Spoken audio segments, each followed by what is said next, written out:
Boa noite a todos. Boa noite. Hoje, 6 de novembro de 2019, nós estamos reunidos para estudarmos a obra Brasil, Coração do Mundo, Pátria do Evangelho.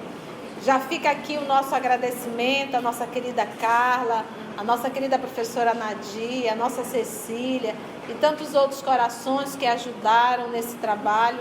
O trabalho é do nosso Senhor Jesus, Ele não pode parar, tem que dar continuidade. Então, já pedimos a inspiração do mais alto para que possamos hoje iniciar um novo capítulo, é o capítulo 10, intitulado As Bandeiras.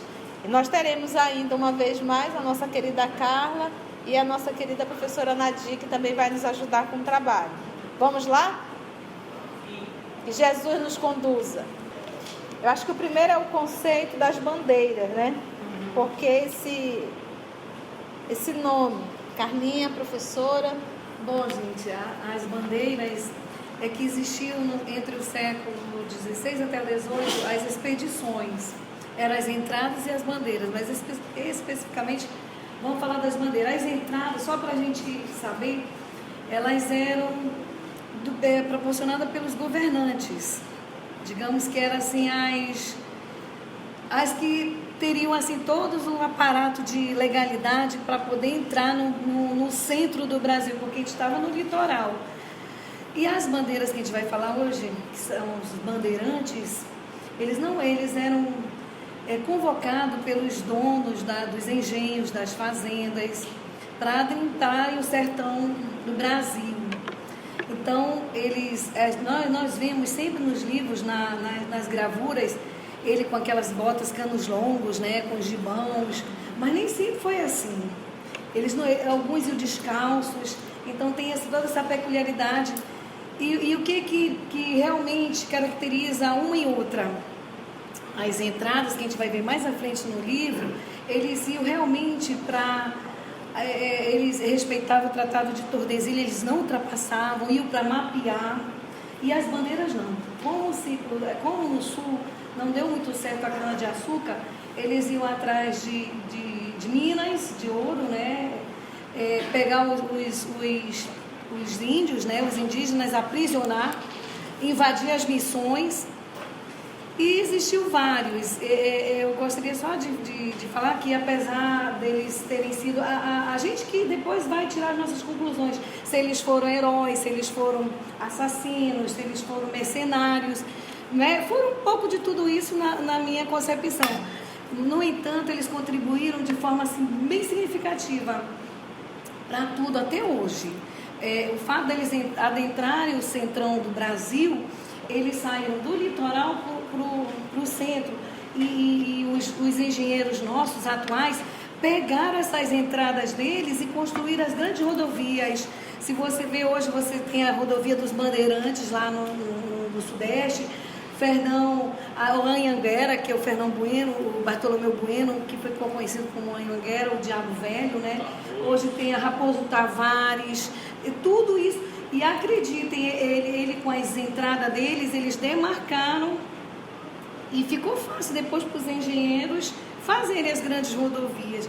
Contribuíram para a alimentação, porque eles não tinham como guardar as comidas, as crendices, até assim o jeito deles, a medicina deles, porque, gente, eles eram homens assim, brutos. E no entanto, eu admiro muito esses caras, porque eles entravam, eles eram picados por cobras, comiam escorpiões, eu vou contar só um fato assim, por exemplo, eles pegavam o rabo do tatu, uma das coisas só, e levavam porque alguém disse que era bom para dor de ouvido, por exemplo. Aí lá pelas tantas, o ouvido estourando, eles colocavam lá, e outras coisas, se eu contar aqui, é assim, hilário, o que eles pegavam para fazer, por exemplo, a farofa da formiga tanajura, foram eles que introduziram, porque eles não tinham que comer. Aí viram essas vespas lá, essas formigonas, fizeram farofa, porque levavam farinha.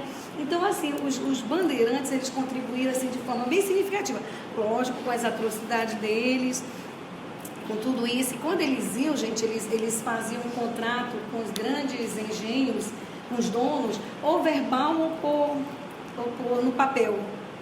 que eles tinham que devolver, por exemplo, se descobrisse uma mina, trouxessem ouros, as pedras preciosas, um percentual seria deles e, logicamente, a maior parte seria de quem bancava as expedições com armas, com as carabinas, com os bacamartes que eles levavam, né, com as escopetas daquele tempo. A história do Brasil, para quem tem pressa, do Marcos Costa. Né? E um parágrafo ele fala assim: com esse processo de interiorização, o país começou a ganhar traços característicos. De forma espontânea, começou a desenhar-se nesse período o território brasileiro tal qual o conhecemos hoje, com sua dimensão continental, bem como a imagem do povo brasileiro oriunda da miscigenação de africanos, indígenas e europeus, que, segundo Darcy Ribeiro, que é um antropólogo e historiador brasileiro, se desindianizava, desafricanizava e deseuropeizavam e formavam um povo novo, tanto do ponto de vista biológico como cultural. Né? Que é isso que eles vêm falando, né? Uma nova chance, né? Então, trazendo essa parte histórica, vamos ver o que o nosso querido Humberto de Campos vem nos trazendo. Ele diz assim: no desdobramento da ação espiritual que deveria restaurar a pátria portuguesa, Ismael congregou os espíritos que chegavam aos espaços depois do primeiro contato com a vida de Piratininga. Onde é isso? São Paulo. Muito bem. A fim de elaborar novos projetos de trabalho naquele setor da pátria do Evangelho. Posso fazer uma pausa? Pode, já ia te fazer.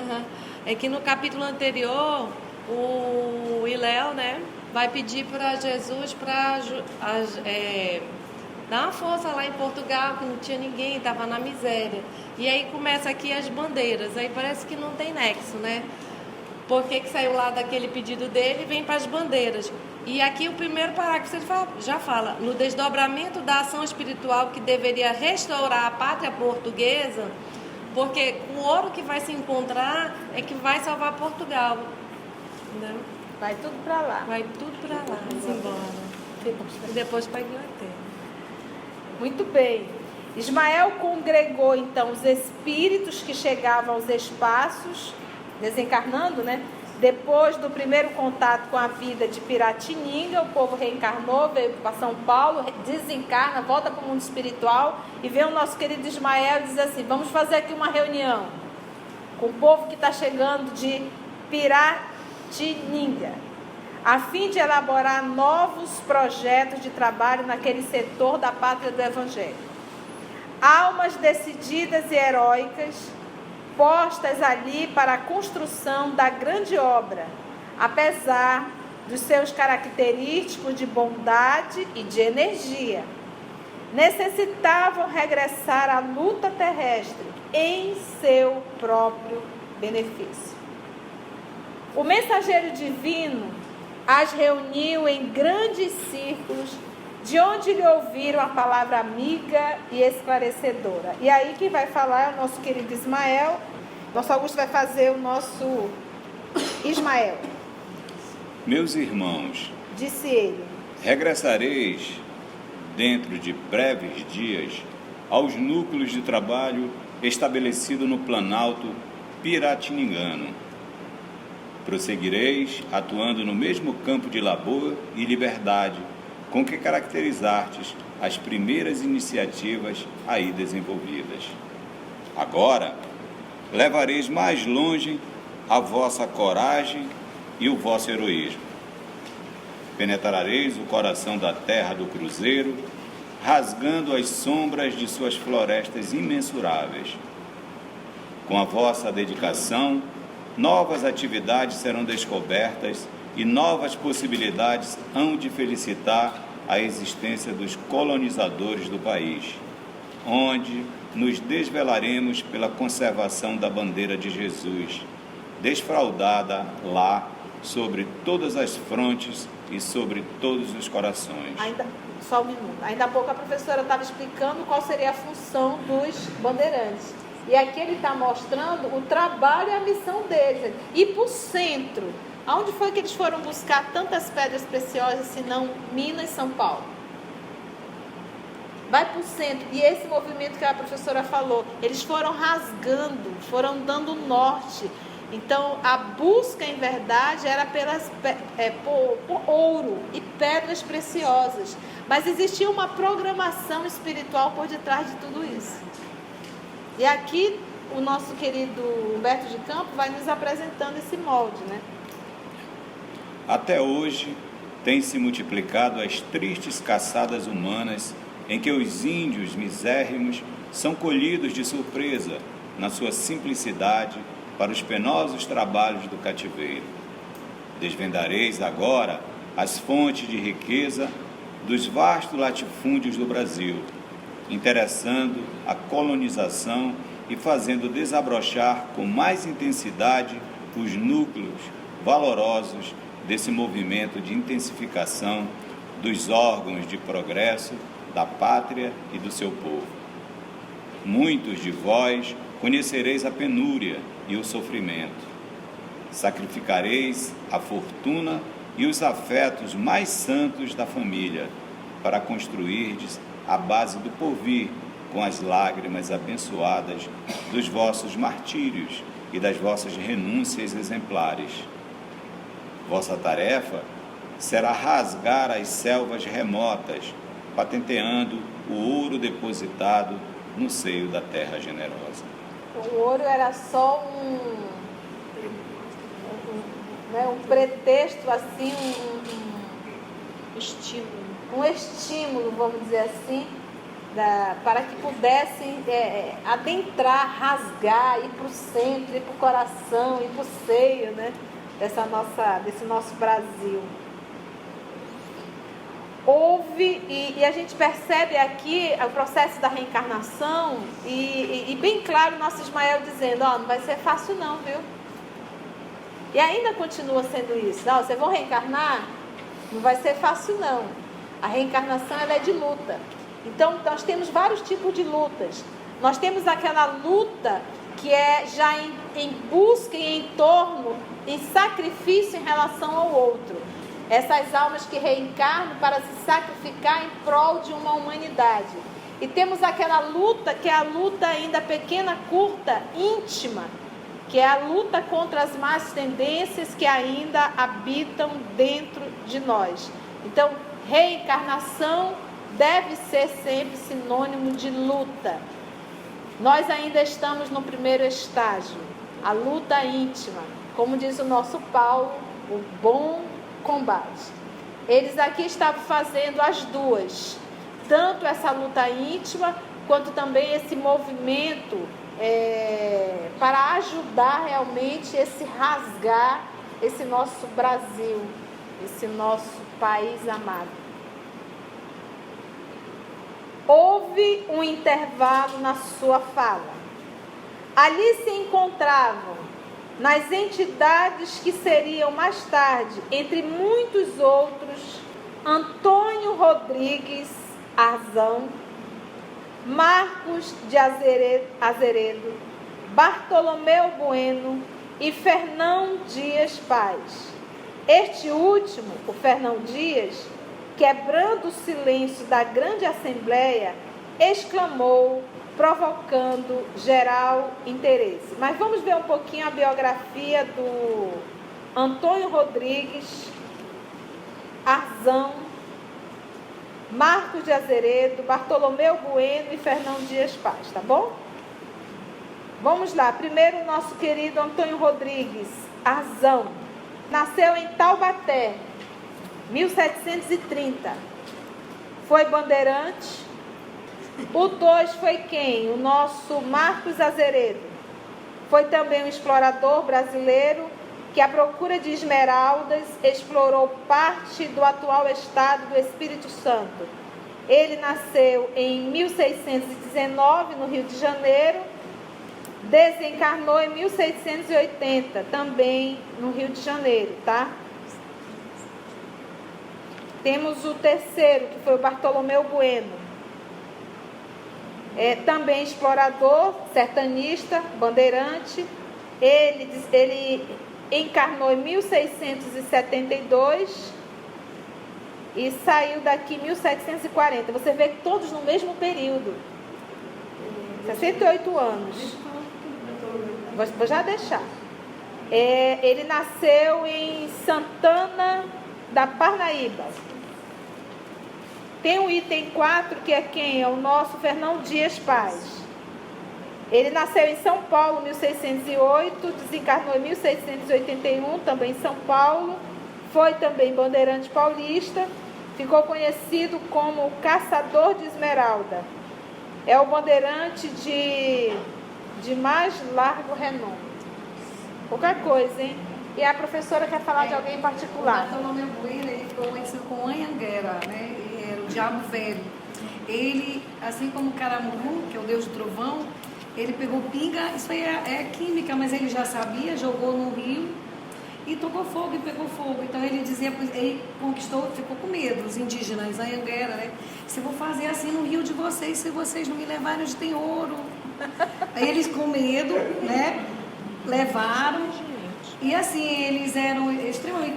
Essas expedições eram só homens que iam, né? Eles passavam muito tempo longe da família, meses e meses.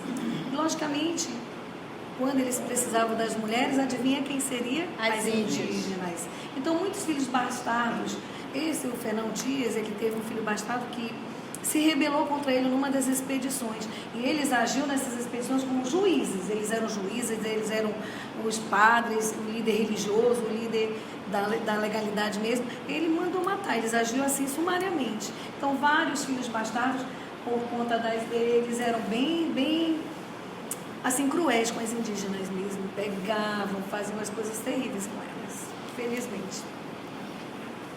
Então está tendo essa reunião no mundo espiritual, o nosso querido Ismael fazendo convite para um novo sacrifício, a benefício próprio deles também, por uma necessidade para se recuperarem nesse processo de evolução.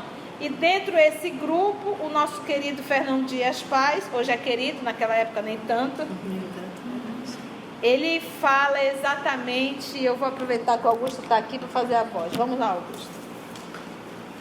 Anjo bom, que faremos com o ouro da terra, se no mundo ele é a causa sinistra de todas as lutas e o demônio de todas as ambições? Aqui, na vida espiritual, compreendemos semelhantes realidades, mas, no orbe das sombras, a nossa consciência mergulha nas mais aflitivas perturbações, e bem sabeis que a água mais pura, misturando-se com a terra, se reduz quase sempre a um punhado de lama. Ismael não se demorou para esclarecer.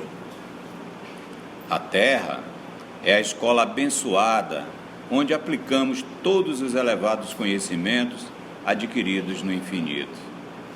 É nesse vasto campo experimental que devemos aprender a ciência do bem e aliá-la à sua divina prática. Nos nevoeiros da carne, todas as trevas serão desfeitas pelos nossos próprios esforços individuais. Dentro delas, o nosso espírito andará esquecido de seu passado obscuro, para que todas as nossas iniciativas se valorizem. Precisamos entender essas brandas disposições das leis divinas, para que o determinismo do amor e da fraternidade constitua a lei da existência de todas as coisas e de todos os seres. Quanto ao ouro escondido no seio da terra exuberante, sua existência não significa senão um estímulo à ilusão dos homens, ainda muito distantes da concepção da verdadeira fraternidade, a fim de que as criaturas possam buscar os tesouros espirituais pelo trabalho fecundante da evolução do mundo. Procurando a grandeza ilusória do ouro, edificareis as cidades novas, Fomentareis a pecuária e a agricultura, desbravando caminhos inóspitos em favor de outras almas. Um mundo novo se erguerá sobre os vossos ombros dilacerados nas disciplinas austeras, ao sol causticante das caminhadas penosas. Mas o futuro se voltará para os vossos esforços com as suas bênçãos de agradecimento. Maravilha, né? E tudo aconteceu. E aí me vem aqui a pergunta de O Livro dos Espíritos. Até que ponto os Espíritos influenciam em nossa vida? Tanto, muito, que de ordinário são eles que vos dirigem. Então, a gente estudando a obra Brasil, Coração do Mundo, Pátria do Evangelho, fica mais claro ainda o quanto eles nos dirigem. Desde o descobrimento do nosso país até hoje. Por isso é que quando a gente fala assim, influência, à medida que a gente vai amadurecendo, a gente vai entendendo essa influência. No primeiro momento que a gente lê, a gente só pensa em obsessão. No segundo momento, quando a gente vai amadurecendo, a gente já começa a pensar que eu recebo influência tanto de espírito bom quanto de espírito ruim, conforme a minha sintonia.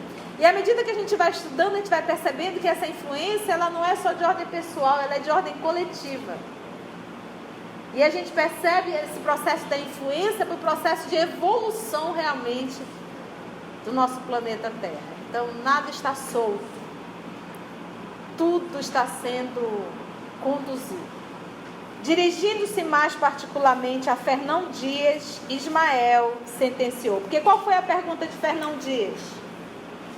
Mas justamente o ouro, se tem feito um estrago tão grande na vida de tanta gente, né? Para essa situação, Ismael diz, olha, a terra ela é a escola abençoada. É justamente, você tem que aprender a lidar com. Eu não tenho como aprender se eu não for para a matéria. É divina prática, né? Tem que ir para a prática. A terra é a escola abençoada, onde aplicamos todos os elevados conhecimentos adquiridos no infinito. Porque às vezes nós nos confundimos.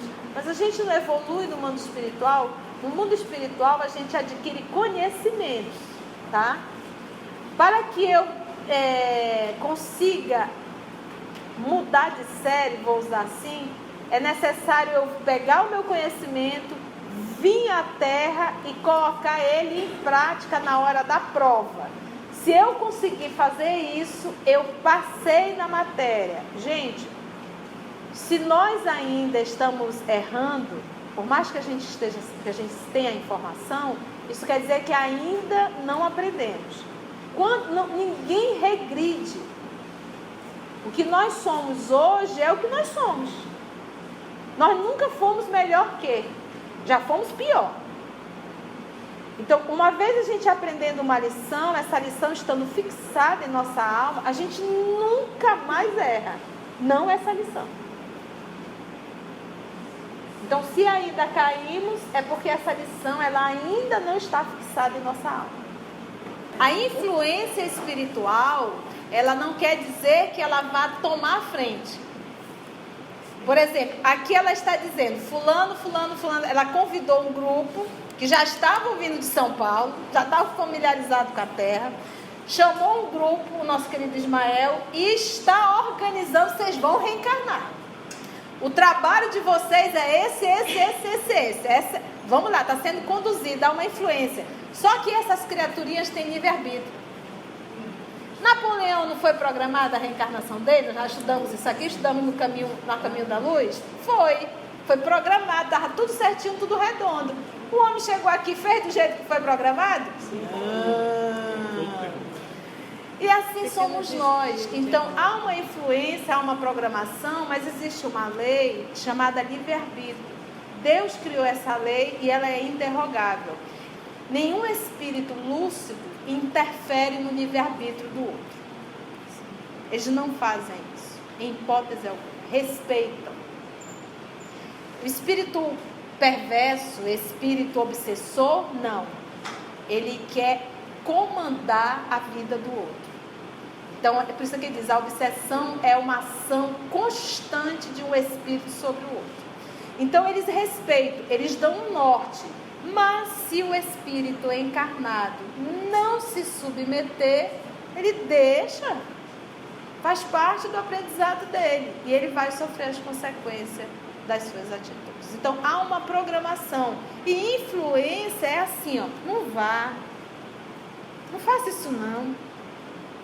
Também influência é isso. Mas ele não pode dizer, você não vai, que eu vou te segurar e te amarrar aqui. Não vão. Eles influenciam. Quem toma a decisão é o encarnado. Entendeu? Então é esse processo realmente, há uma influência. E a misericórdia divina tem uma tolerância enorme. O que está acontecendo nesse momento agora? Esse é o momento da separação mais rápida do joio e do trigo. Meu filho, você tem o livre-arbítrio, você faz o que você quiser. Mas você não pode atrapalhar a evolução de um sistema, de um planeta. É necessário você ir para um cantinho que vai estar de comum acordo com o teu grau de evolução moral. Intelectualmente não, o povo lá está bem atrasadinho. Tu não vai achar computador, nada disso, filho. Aparelhinho elétrico para fazer barba, depilação, esquece. Você vai ficar bem peludinho lá. Vai ficar uma coisinha feinha. Mas moralmente você está bem parecido ou até pior. Porque a lição que nós temos a aprender é o amor. Essa é a lição. E essa lição, ela não pode ser feita por uma imposição. Você tem que amar. Por quê? Porque tem sim, eu quero que você ame e pronto. Ame todos os seus irmãos, faça o bem. Nem condiz. Não dá, não é assim. Amor é uma conquista.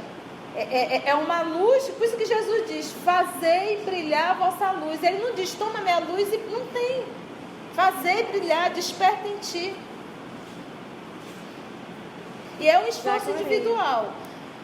Aqui todos nós estudamos.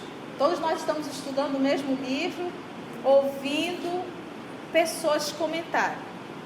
Mas cada um de nós estamos num grau de evolução particular. E esse grau de evolução e esse processo de evolução, ele é único e é intransferível. Então, nós vamos desencarnar em breve, faz parte. Daqui a pouco a gente está retornando à pátria espiritual. E ao nos encontrarmos no mundo espiritual, nós vamos saber se o que nós estudarmos fazia parte da nossa vida ou não. Porque aí não tem mais como... Aqui a gente parece tudo igual. Mas quando a gente desencarna, nós vamos nos apresentando se nós verdadeiramente nos esforçamos para viver o que aqui nós estudamos. Então, é particular, não tem como.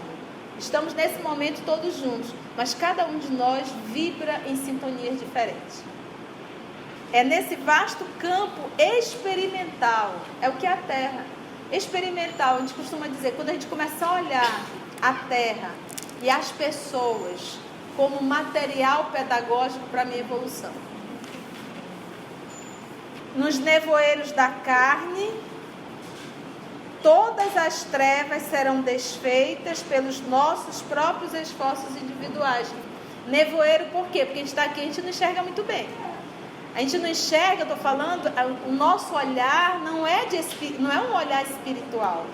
A nossa ficha não cai, sou um espírito, com data de validade, tenho que prestar conta de tudo que faço.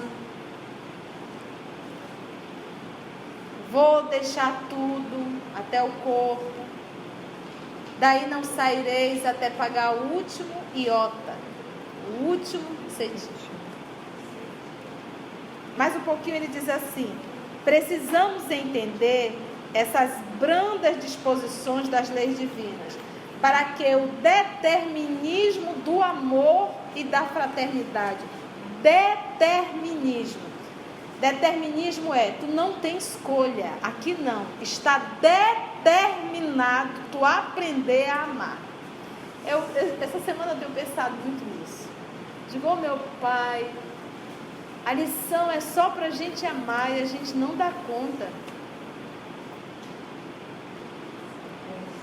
E é determinismo. Se tu não quer amar, quer continuar esse cãozinho, não tem problema não, filho, mas vai viver com os outros cãozinhos. Mas aqui a lição é determinismo mesmo. Quanto ao ouro escondido no seio da terra, ele diz que é o quê? É um estímulo. Porque se não fosse isso, até hoje estava só no litoral. O Brasil ia ficar lá. O ouro foi que estimulou o povo rasgar e ir atrás. E aí, você imagina, encontrou ouro, já monta uma cidade em torno daquilo ali. Já monta um grupinho, ali vai aumentando e faz filho rapidinho, já virou uma cidade. Procurando a grandeza ilusória do ouro, edificareis as cidades novas. Fomentareis a pecuária, a agricultura, desbravando caminhos que são inóspitos em favor de outras almas. Legal que ele fala aqui que o ouro vai estimular o quê, né? A ilusão do homem. A ilusão que é o que a do gente ainda vive. Né? Ilusão por quê? Porque a gente acha que uma vez com ouro, uma vez com dinheiro, uma vez com poder, que a gente vai ser muito feliz e que a gente vai ter muito poder. Ilusão, besta. Porque se a patologia chegar, o ouro não vai resolver nada. O máximo que pode fazer é te levar para o Albert Einstein, mas vai morrer do mesmo jeito. Dirigindo-se mais particularmente a Fernão Dias, Ismael veio e sentenciou: serás o chefe da expedição mais difícil de todas. Porém, da tua coragem há de surgir um caminho novo para todos os espíritos. Muitas vezes serás compelido a exercer a mais rigorosa justiça, despendendo todas as tuas reservas de energia, mas é preciso não esqueças a misericórdia divina, sem exorbitar das funções que te forem confiadas, entregando a Jesus os teus trabalhos de cada dia. O grande bandeirante recebeu submisso a determinação do divino emissário. Quem vai discutir com Ismael? Daí a alguns anos, nos 2 últimos quartéis do século XVII, as bandeiras paulistas se espalharam por todas as regiões da terra virgem.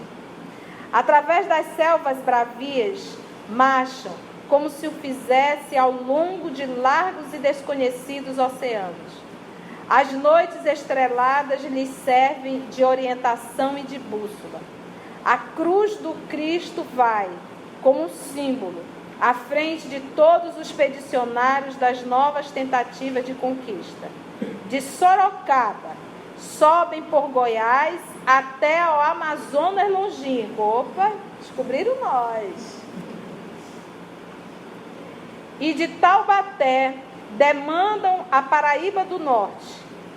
Em 1600, e olha o tempo, em 1672, Fernão Dias Paz organiza, com todos os elementos da sua fortuna, a mais célebre das expedições saídas de São Paulo, caçando as esmeraldas que constituíam objeto das lendas de muitos aventureiros. Visita todas as regiões auríferas de Minas Gerais. Rebeliões e discórdias são dominadas pela sua energia constante e severa. Ele foi para 80, né?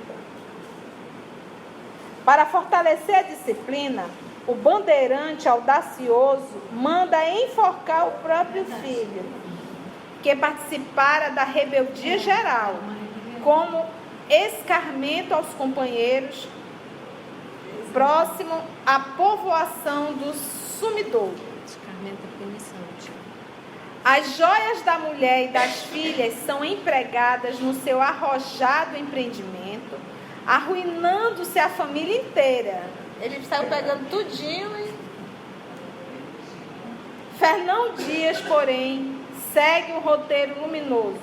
Por onde passa com as suas caravanas, florescem povoações asseadas e alegres. Seus pontos de contato com a terra paulista são os arraiais prósperos e fartos, que vai edificando nos caminhos desertos. As esmeraldas do seu sonho nunca foram encontradas e as pedras verdes que entregou ao genro no instante da agonia, como única expressão da sua fortuna, representavam, de certo, o símbolo suave das esperanças do seu trabalho e das suas lágrimas na terra do Evangelho. Próximo do local onde mandara enforcar o filho, nas margens do Rio das Velhas, o seu espírito de lutador se desprendeu igualmente do corpo exausto. E quando, no íntimo do seu coração, implorava a misericórdia do Altíssimo para o delito com que exorbitara de suas funções na terra, a voz de Ismael falou-lhe do infinito. Irmão, as quedas, com as suas experiências sombrias, constituirão os degraus do teu caminho para as mais gloriosas ascensões espirituais. Atrás dos teus passos florescem cidades valorosas no coração das matas virgens. E os que recebem os teus benefícios abençoam o teu esforço e a tua energia perseverante. A essas mesmas paragens, onde turvastes a consciência por um instante, levado pelos rigores da disciplina, voltarás com teu filho sobre as asas cariciosas da fraternidade e do amor, a fim de reparares o passado cheio de tribulações e lutas incontáveis, porque no coração misericordioso de Deus repousam eternamente as luminosas esmeraldas da esperança e do amor que procurastes a vida inteira. Fernão Dias, Paz, abre os olhos materiais pela última vez. Uma lágrima pesada e branca lhe corre pelas faces emagrecidas, mas sobre o seu coração paira a bênção cariciosa da terra dourada das nuvens. E, sentindo-se na posse das verdadeiras esmeraldas do seu grande sonho, o ínclito batalhador regressa de novo à vida do infinito. Ínclito seria ilustre, tá bom, gente? E assim, mais um grupo chega, faz o seu trabalho e retorna ao mundo espiritual. Algum comentário, professora? Algum comentário, querida amiga Carlinha? Eu fiquei só com a ideia assim, desse final de que mesmo a gente errando, Deus vai e aproveita tudo que a gente faz de bom. Então, para a gente não desistir, né? Vamos plantando as nossas pequeninas sementes que no final elas contam, né? Porque apesar dele ter exorbitado, exagerado, ele fala que no coração de Deus essas estradas que ele abriu vão ficar brilhando, né? Eu falei, nossa, então vamos plantar nossas sementinhas. O trabalho que ele saiu para fazer, ele fez. Foi abrir caminho. O problema é que ele fez o trabalho e se lambuzou um pouco. Só isso. Lambuzou um pouquinho, arrumou uma encrenca, vai voltar com o filho para tentar reparar o mal que foi feito. E assim é a nossa encarnação. Todas as programações. Nada está errado. Tudo está certo. Principalmente uma coisinha chamada família. Pai, mãe, irmãos, irmãs, filhos. Tudo está certo. São afetos e desafetos do passado que eu preciso recuperar enquanto há tempo. Então, por isso, às vezes, uma simpatia enorme por um ente querido e, às vezes, uma antipatia enorme por seres que são consanguíneos, mas totalmente diferentes. Esse que me provoca, que me dá tanto mal-estar, tanta antipatia, a lei está me dizendo: ame o mais breve possível. Perdoa. Essa antipatia é a raiva, o ódio ainda na alma, precisando de perdão. Se nós não conseguirmos, mais uma vez iremos retornar e mais uma vez a convivência é complicada. Foi bom? Rapidinho, né? Como é um livro histórico, nós não podemos realmente, a gente vai sempre bater, já falamos sobre isso, a biografia de forma bem rápida, porque senão nós vamos estender muito, pode ficar cansativo, tá? Mas todos nós temos o direito, se quisermos, eu quero saber mais sobre Fernando Dias, procura, vai lá no poderoso Google, lê, traz, compartilha, sem problema nenhum. Aqui nós iremos fazer as biografias realmente de forma en passant, tá bom? Vamos orar? Divino amigo Jesus,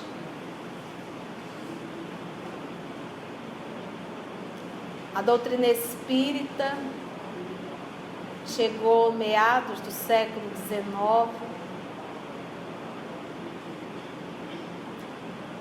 nos trazendo o testemunho vivo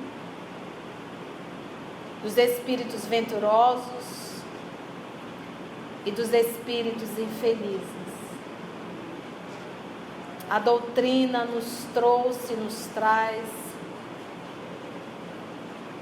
o objetivo da vida e nos apresenta a pluralidade das existências. Estamos nós aqui hoje encarnados, acordados, ouvindo mais uma vez o chamado, as advertências, estudando a lei da causa e do efeito, mostrando o comprometimento da espiritualidade superior para nos ajudar nesse processo de evolução, a nós, espíritos tão rebeldes à lei do amor. Nós te rogamos, amor, nos ajuda, nos dê força e coragem para nos incomodarmos com as nossas atitudes inferiores. Ajuda-nos, Senhor, a sentir o cansaço do erro, o cansaço de nos debatermos na lama do egoísmo, da vaidade, do orgulho. Muito obrigada por essa oportunidade, por esse momento de estudo e oração. E nos dê força, Senhor, muita força, para resistir ao mal que está dentro de nós. Obrigada, amor querido. Obrigada a vocês, amigos espirituais que aqui estão e que conduziram o nosso trabalho. E agradecemos infinitamente a Deus, nosso Pai, pela vida, pela perseverança e pelo amor a cada um de nós. Graça te damos.